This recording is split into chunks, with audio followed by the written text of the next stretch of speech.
Goeiemôre, mag die Here baie ryklik seën in sy wonderlike doel in die hart en lewe ook so bereik. Nou liewe vriende, vlakvarke vul hulle dieet aan op allerlei maniere, selfs deur die droommis van die diere te eet. Sekerlik kan dit nou nie vir ons aangenaam wees nie, maar die klein vlakvarkies leer maar by die groot vlakvarke en dit wat in hulle aard is, dit doen hulle. En so is dit vanoggend ook by ons dat ons as mense en wat eers sondaars was en toe in die bloed van die Here skoon gewas is en kinders van die Here geword het. Ons is nie meer soos die klein vlakvarkies wat nog vertoef by plekke waar ons nie moet wees nie. Kolossense 3:10 sê en julle met die nuwe mens bekleë het wat vernuwe word tot kennis na die beeld van sy Skepper.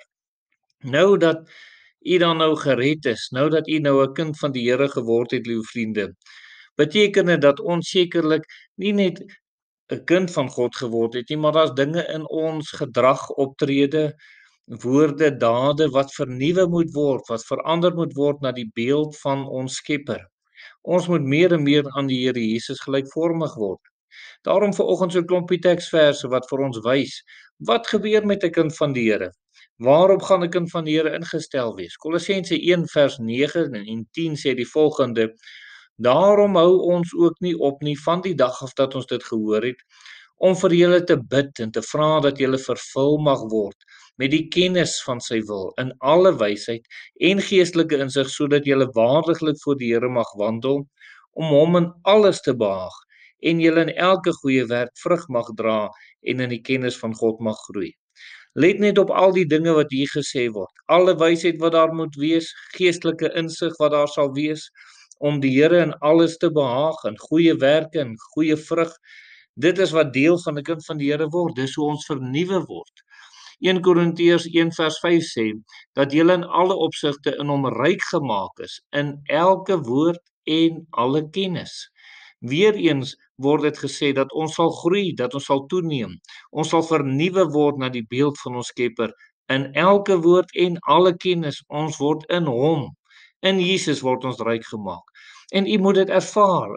'n Wedergebore kind van die Here, iemand wat gered is, sal dit ervaar. Dit is deel van die gevolg van redding.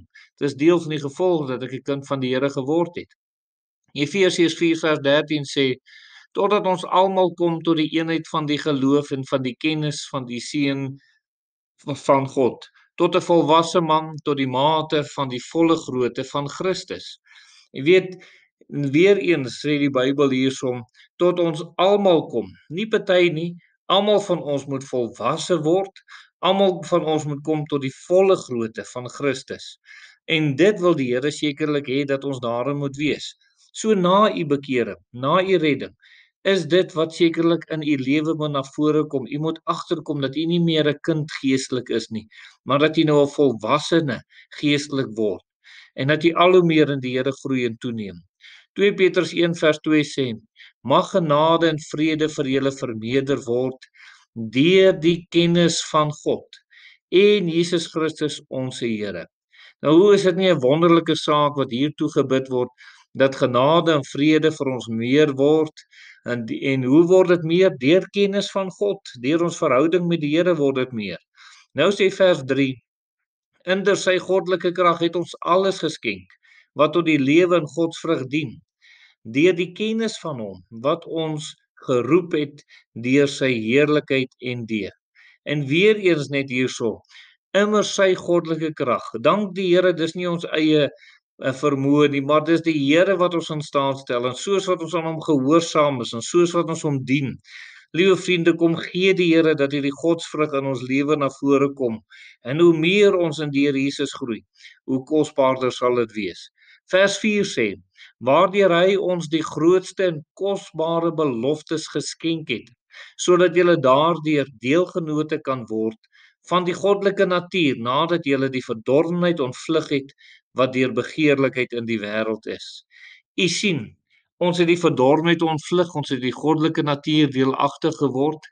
En dit het veroorsaak dat die grootste en kosbare beloftes aan ons geskenk is, wat vir my en vir u as kind van die Here in staat stel om volwasse te word. Ons bly nie net by redding nie. Ons groei en dis vir ons 'n voorreg en 'n blydskap om dit te doen.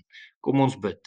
Ons dierbare Here, ons Bid so dat elke kind van U opnuut die ywer en die blydskap daarin sal plaas om geestelik te groei en volwasse te word, want dis die vrug van ons redding.